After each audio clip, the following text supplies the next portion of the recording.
नमस्कार। 4 राज्यों के परिणाम का आगामी लोकसभा चुनाव पर, बिहार की राजनीति पर क्या असर पड़ेगा?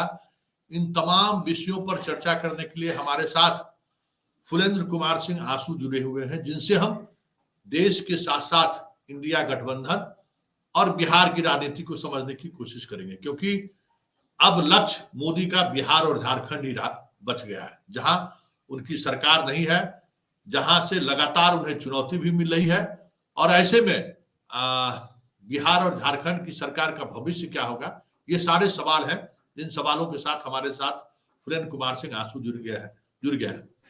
ये पहला सवाल तो आपसे यही होगा कि ये जो 4 राज्यों का परिणाम आया है, उसको आप किस तरीके से देखते हैं?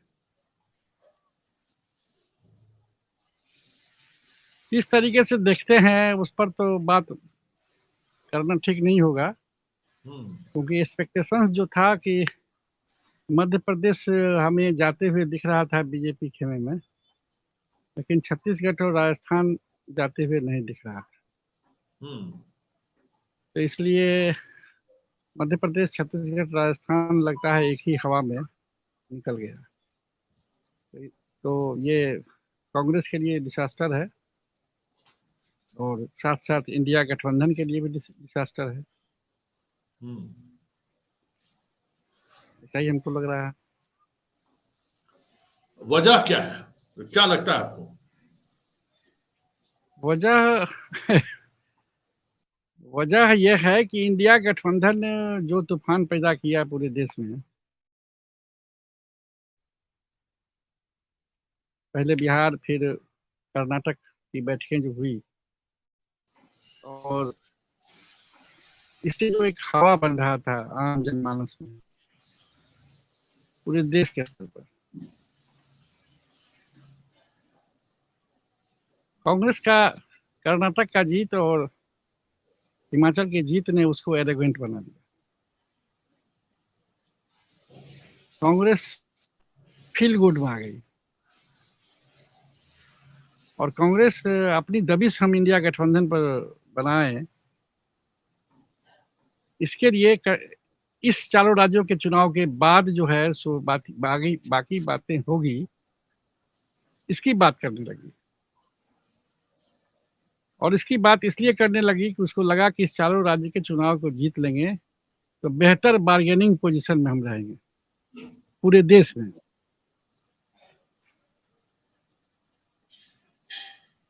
तो कांग्रेस की ये सोच हो गई, और कांग्रेस की जो ये सोच थी, उस सोच को हवा भी बहुत लोग दिए।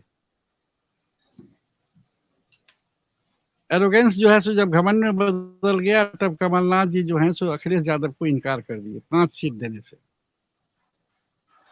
कमलनाथ जी जो है सो इंडिया गठबंधन के भोपाल में बैठक और रैली को टाल दिए।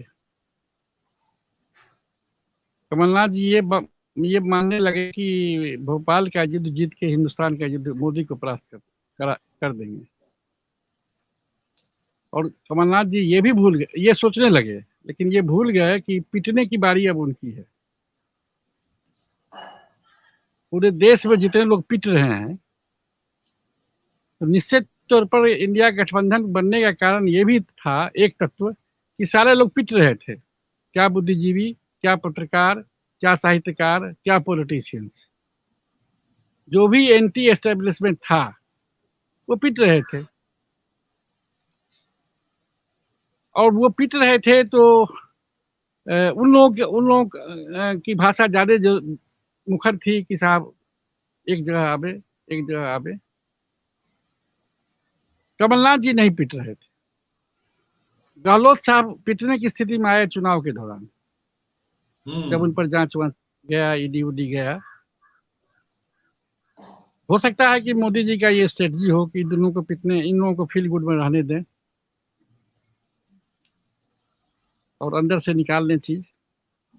इन दोनों के फील गुड में रहने के कारण इंडिया गठबंधन के कारण जो देश भर से जो एटमॉस्फेयर बन रहा था और समावेशी चुनाव लड़ने की जो बात हो रही थी, टोकन रूप में बाकी लोगों को। अच्छा, इन लोगों के एरोगेंस के कारण इनके वर्कर और विधायक के टिकट लेने वाले लोग भी एरोगेंट हो गए। कि अब तो बाजी मार लिए, अब राजस्थान, मध्य प्रदेश, छत्तीसगढ़ की बाजी तो है ही, और इसी दिल्ली बाजी हो जाएगा तो इस बहती गंगा में हम हाथ धोएं, हम भी नहाएं, स्नान करें, हम भी टिकट लें। तो टिकट लेने का जो दबाव था, इसके कारण इन्होंने और लोगों को अपने में शामिल नहीं होने दिया। तो ये एरोगेंस है, और इसके कारण जो है सो जमीन पर जितना काम किया जाना चाहिए, हमको लगता है, चूंकि हम जब राजीव रंजन का न्यूज़ 24 का जब क्या माहौल है सुन रहे थे, तो मध्य प्रदेश में महिलाएं 80% कहती हुई पाई जा रही थी कि वो जो क्या कौन बहना योजना थी, लाडली बहन योजना, उसकी हम लाभान्वित हैं और हम लोग वोट करेंगे। तो हमको उस समय लगता था, हालांकि पुरुष ज्यादा बोलते थे कि हम लोग कांग्रेस के साथ हैं, लेकिन महिलाओं की आवाज 80% बेसी थी। तो हम खुद कंफ्यूज हो जाते थे। कंफ्यूज इसलिए भी होते थे कि कमलनाथ ओवर कॉन्फिडेंस में अखिलेश को जगह नहीं दिए, तो हमको लगा कि इसका ओवर कॉन्फिडेंस है, शायद इसको लगता है कि 5 सीट देने की जरूरत नहीं है, वो 5 जीत लेंगे। तो वो फैक्टर तो वहां काम किया, और ये भी फैक्टर काम किया कि किसी का चेहरा बीजेपी की तरफ से किसी स्टेट में नहीं दिया गया। तो किसी स्टेट में नहीं देने से जितने भी नेता थे सब एस्पिरेंट हो गए, और सब लोग जो है सो जान लगा के काम किए, और सबके समर्थक जान लगा के काम किए कि हमारा ही नेता मुख्यमंत्री होंगे। कल तक कैलाश विजयवर्गीय के टोन से लग रहा था कि मध्य प्रदेश के मुख्यमंत्री वही होंगे, और अभी भी हो सकता है कि वही हो जाए, कोई इसमें तो बड़ी बात नहीं है। तो वो ग्राउंड पर काम किए, इंडिया गठबंधन को सीरियसली लेके। जो गठबंधन बना वो सीरियस नहीं था, लेकिन गठबंधन की प्रतिक्रिया में जो लोग थे वो सीरियस थे, और उन्होंने कोई नेता घोषित नहीं किया। नेता घोषित नहीं करने से सारे उनके नेता जो हैं तो खुद को अपने अपने इलाके में मुख्यमंत्री प्रोजेक्ट करके और चुनाव लड़ रहे थे। तो मुख्यमंत्री प्रोजेक्ट हो जाने से तो ये होता है ना कि साहब जो नहीं भी वोटर है, चलो अपने यहाँ के सिंधिया जी को ही बना दें, तो इंदौर इलाके में कैलाश विजयवर्गीय को ही बना दें। राजस्थान में हाल तक 6 महीना पहले तक गहलोत साहब जो है सो सचिन पायलट के खिलाफ बैटिंग कर रहे थे, और सोनिया और राहुल के प्रयास से दोनों एक पेज पर आए, लेकिन दोनों के वोटर एक पेज पर नहीं आया। सचिन पायलट का वोटर एक पेज पर नहीं आया, क्योंकि उसी राजीव रंजन के उस वक्तव्य को जब वो उस क्षेत्र में घूम रहा था, पायलट के क्षेत्र में, तो अनमनस्कता से लोग कह रहे थे कि हाँ हैं पायलट जी तो हमको वोट देना ही, कोई वोट नहीं था। तो हमको फिर वहां संदेह हुआ था कि बात क्या है। और पिछले चुनाव में पायलट फोर फ्रंट पर थे, पायलट पार्टी अध्यक्ष थे, पायलट चुनाव अभियान पूरे प्रदेश में कर रहे थे, और उसके खिलाफ इतनी बैटिंग हो गई गहलोत की तरफ से। तो वहां ये फैक्टर हो गया। हमको जो लगता है, हम कोई राजनीतिक विश्लेषण नहीं है, जो पढ़ते हैं आपसे पढ़ते हैं, मुझसे पढ़ते हैं, जहाँ तहाँ पढ़ते रहते हैं। तो गहलोत और सचिन का लड़ाई राजस्थान के हार के कारण, और कमलनाथ का मंडी होना मध्य प्रदेश का हार के कारण, बघेल साहब की स्थिति ये हो गई है, हम प्रिडिक्ट नहीं कर सकते। हम सब दिन से मानते रहे हैं कि बघेल जो है सो जीतेंगे, छत्तीसगढ़ जीतेंगे। अभी भी छत्तीसगढ़ में नेक टू नेक था, अभी क्या पोजीशन है हमको नहीं मालूम है। बहुत आगे बीजेपी बहुत 55-56 सीट पर है, जीती 55-56 सीट पर चली गई, तो वो तो था ही, हमने निकलने से हमको लगा था। तो ये हमको आकलन नहीं था। ये सिंहदेव उनके साथ बड़ा मजबूती से काम कर रहे थे, बयानों से ऐसा लग रहा था उनके जो प्रतिद्वंदी थे छत्तीसगढ़ के। इसलिए ये समझ के बाहर की बात हो गई, और मिला जुला के समझ के बाहर की बात हो गई कि इंडिया गठबंधन को इन लोगों ने जो नेग्लेक्ट किया, मास में पूरे देश में तो ये मैसेज गया ही कि कांग्रेस जो है सो कैप्चर करना चाहती है इंडिया गठबंधन को, और चुनाव जीतने के बाद वो वन मैन शो करना चाहती है। जबकि राहुल कह चुके हैं कि हम प्राइम मिनिस्टर के उम्मीदवार नहीं हैं, लेकिन उसके बावजूद भी जो उसका पुराना तरीका है साइकोफेंसी का, उस तरीके में इन लोगों को नकार माने आ गए एरोगेंस में। तो ये सबसे बड़ा फैक्टर है। आज कोई कन्वेनर रहा होता इंडिया गठबंधन का, नीतीश नहीं होते, ठीक है भाई, आपको ऊपर सहमत नहीं है, कोई कन्वेनर रहा होता तो इस तरह के डिफरेंस को वो समझता और उसका रास्ता खोजता। गहलोत और सचिन में कोई बात है गड़बड़ तो कहाँ ठीक करें। कमलनाथ दिग्विजय सिंह अपना चला रहे हैं कि कोई तीसरा नेता चौथा नेता भी है जो डिसिडेंट है। बघेल साहब चला रहे हैं, लेकिन टी एस सिंहदेव जो है सो उनसे उनका डिफरेंस साफ पट गया है। वो कोई कन्वेनर होता और उसकी कोई टीम होती तो वो पता लगा सकता था, इस डिफरेंस को पाटने में काम कर सकता था, जमीन के स्तर पर भी कर सकता था। अब हमको लगता है कि इंडिया गठबंधन के स्तर पर कोई आईटी सेल होता जो पब्लिसिटी को संभालता पूरे देश के स्तर पर। तो यही तो ये इंडिया गठबंधन को काउंटर करना या उसको कब्जे करने की कोशिश करना जो कांग्रेस पार्टी की तरफ से हुई है, अब उसमें खास करके गहलोत और कमलनाथ के द्वारा जो हुई है, ये उनके नुकसान का कारण है। इसलिए रिजल्ट जो आया है, हम ऐसा सोचते नहीं थे कि ऐसा आएगा। हम खुश ज्यादा होते कि अगर कांग्रेस और गहलोत ये जीतते तो ज्यादा खुश होते, लेकिन हम दुखी नहीं है इसलिए कि शायद मोदी जी से छुटकारा इन लोगों को पाना है, तो अब इनको अकल आ जाएगा। और अकल आ गया। आज ही सुबह अनाउंसमेंट हो गया कि खड़गे साहब इंडिया गठबंधन की बैठक बुला रहे हैं। कोई तुक नहीं था, और कभी कमलनाथ ये नहीं होने देता अगर जीता रहता तो। लेकिन ये जो दिल्ली की बैठक बुलाई गई खड़गे साहब के द्वारा, और खड़गे साहब क्यों बुलाएंगे मीटिंग भाई, क्यों नहीं आप कन्वेनर रख रहे हैं? तो खड़गे साहब को कन्वेनर बना दीजिए सब लोगों की राय से। किसकी कॉम्पिटेंसी है? और दिल्ली में कौन व्यवस्था करेगा? बिहार में नीतीश कुमार कर रहे थे, उसकी सरकार थी। कर्नाटक में सिद्धरमैया और शिव कुमार कर रहे थे, उसकी सरकार थी। भोपाल में कमलनाथ कर रहे थे। कौन करेगा? कांग्रेस करेगा। क्यों कांग्रेस करेगा भाई दिल्ली में? तो भोपाल में करो। दिल्ली में आप कहाँ हैं? दिल्ली में तो आप है नहीं। तो इसलिए ये एक तरह से समझिए कि एक कोशिश है कांग्रेस की, और उसको लग गया है कि मैंने हमको जो सब लोगों का सहयोग लेना चाहिए था हम नहीं ले पाए। और होना क्या चाहिए, अगर आप फिर ये जानना चाहते हैं तो हम आज जब राहुल गांधी 19 का चुनाव हारे थे तो व्हाट्सएप पर एक पोस्ट लिखे थे, और वो गया था फेसबुक पर भी, जिसमें राहुल की तुलना हमने अभिमन्यु से की थी। वो तुलना गलत है कि किसी ने कंट्राडिक्ट नहीं किया, इसलिए हमको लगता है कि तुलना सही रहा होगा। कोई लिखता कि साहब आप पागल हो गए हैं, अभिमन्यु नहीं है। हमने लिखा था कि आपको सबों ने आश्वासन दिया था कि तुम चलो बेटा, तुमको द्वार तोड़ना आता है चक्रव्यूह का, तो 7वां द्वार नहीं आता है, सो गए थे माँ के गर्भ में, हम तोड़ देंगे।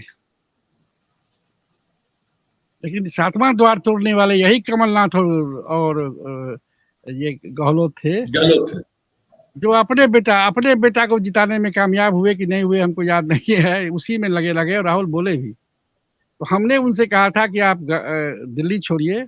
हमने उनसे कहा था, उसमें अपील। हम नहीं जानते हैं कि वो पढ़े भी होंगे, और वो लोग पढ़ते नहीं है। हम अपने सर्टिफिकेट के लिए लिखते हैं, आप पढ़िए, ठीक है, नहीं पढ़िए कोई बात नहीं। हमने कहा था कि आप गांधी जी की तरह दिल्ली छोड़ दीजिए। आप गांधी नहीं हैं, लेकिन दिल्ली छोड़िए और देश भर में जहां भी जो समस्या है वहां पहुंचिए और कनेक्ट कीजिए जो पीड़ित है उससे। आपको 5 वर्कर वहां खड़ा होगा, और ऐसे लोगों का पूरे देश के स्तर पर आप टीम बनाइए। बाद में भले वो कांग्रेसी हो जाए नहीं हो, टीम बनाइए। तो उन्होंने दूसरा कुछ किया कि यात्रा निकाला। हमारा सुझाव था कि देश में जहां भी समस्या होती है वहां आप पहुंचिए, वहां कनेक्ट कीजिए, और वहां नए लोगों की टीम बनाइए। और उसमें मैंने लिखा था कि गहलोत और कमलनाथ से मुक्ति पाइए। 19 में मैंने लिखा था। तो आज फिर से हम कह रहे हैं कि अब राजीव गांधी तो अब अध्यक्ष नहीं है, उस समय अध्यक्ष थे, इसलिए वो कैसे मुक्ति पाएंगे। लेकिन हम कह रहे हैं कि कांग्रेस पार्टी को अगर मोदी के इस नारे को झुठला देना है कि कांग्रेस मुक्त भारत, वो तभी संभव होगा जब गहलोत और कमलनाथ मुक्त कांग्रेस हो जाए। मतलब आप भी इससे सहमत हैं कि जो मनमोहन सिंह का कांग्रेस है वो कांग्रेस कहीं न कहीं राहुल के उस 2019 के लिए भी और इस 4 राज्यों के चुनाव के हार के लिए भी जिम्मेवार है? नहीं, मनमोहन सिंह का कांग्रेस नहीं, सोनिया गांधी का कांग्रेस। इसलिए इसमें हम ऐड करना चाहेंगे कि सोनिया गांधी भी अब प्रियंका और राहुल जो है सब मास को बहुत ज्यादा राजनीति में इन्वॉल्व ना करें, क्योंकि सोनिया गांधी का ही प्रेम, पुत्र प्रेम है कमलनाथ। और हमको जो लगता है, आई डोंट नो कि कितना सही है, कमलनाथ और गहलोत से वो पुत्र प्रेम या जो भी प्रेम है उस किस्म का प्रेम है कि वो बचा ली जाती है। अदरवाइज गहलोत को जब अध्यक्ष बनाया जा रहा था और गहलोत जब रोने गए थे सोनिया गांधी के पास में और फिर वो अध्यक्ष बनने के लिए तैयार नहीं हुए, उसी दिन डिसिप्लिनरी एक्शन उसके खिलाफ ले लिया जाना चाहिए था। और आज अगर सचिन पायलट वहां के मुख्यमंत्री रहे होते तो वही नहीं, मध्य प्रदेश का भी कहानी दूसरा होता। यही दोनों सिंधिया को और सचिन पायलट को फोर्स कर दिए, सिंधिया तो फाइनली चले ही गए कि साहब आप हमसे मुक्त हो जाइए।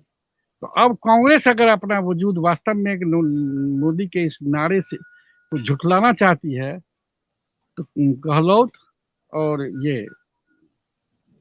कमलनाथ जी से और उसमें पुछल्ला सिंह को भी जोड़ दीजिए।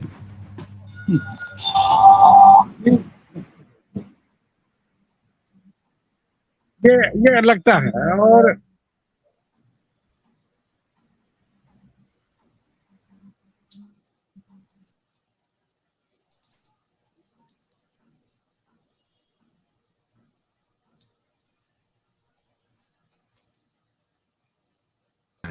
इसलिए सोनिया जी को इस्तीफा देने की जरूरत नहीं है। सोनिया जी को बेटी और बेटा दोनों कह दे कि माँ तुम अब इलाज कराओ, जैसे हो वैसे रहो, हम लोग तुम्हारे बेटे हैं और अच्छे बेटे हैं, बेटा बेटी हैं। और गहलोत और इनको जो है सो खड़गे साहब इंजाम लगा दें कि भाई आप लोग बैक बर्नर रहिए। गहलोत कमलनाथ हमेशा पार्टी को डराते रहे कि पैसा हमारे पास है, अरबपति खरबपति हैं। गहलोत मुख्यमंत्री थे तो पैसा का इंतजाम करते होंगे, तो भाई तुम्हारे पैसे को प्रणाम। अगर ऐसा कर लिए, हम भी आज कह रहे हैं, हो सकता है कि हम पोस्ट भी लिखें इस तरह का कि अगर ऐसा कर लिए कि दोनों से मुक्त हो गए तो फिर इंडिया गठबंधन की मजबूती के साथ और ये लोग अपना काम आगे बढ़ा सकते हैं। अन्यथा इंडिया गठबंधन को जो मोदी जी कहते हैं कि घमंडिया गठबंधन, आज हमको पता, आज हम ये मान लिए कि ये घमंडिया गठबंधन है उन दोनों के कारण। चलिए आगे हम आते हैं कि नीतीश कुमार जो है सो कन्वेनर बने न बने, लेकिन बिहार में भी जो अभी जो लोग हैं इस इंडिया गठबंधन के लोग, वो जदयू हो, वो क्या कहते हैं राजद हो या कांग्रेस हो या कम्युनिस्ट पार्टी का हम नहीं कहेंगे, ये लोग भी उसी मिजाज में आ गए थे जिस मिजाज में गहलोत आए और ये आए कमलनाथ आए। इनको भी अपना हैसियत समझना चाहिए। बिहार अगर नहीं समझेंगे तो बिहार झारखंड सब साफ है। 24 का चुनाव जो है सो एक तरफा हो जाएगा, ये मेरा आकलन है। चलिए बहुत बहुत धन्यवाद।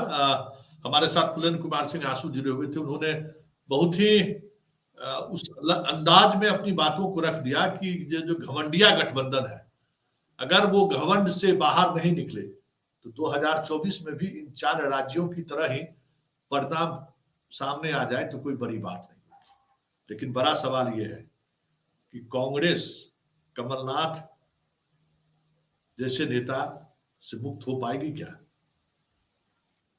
गहलोत जैसे नेता से मुक्त हो पाएगी क्या? देखने वाली बात होगी। चलिए इस बहस को यही समाप्त करते हैं।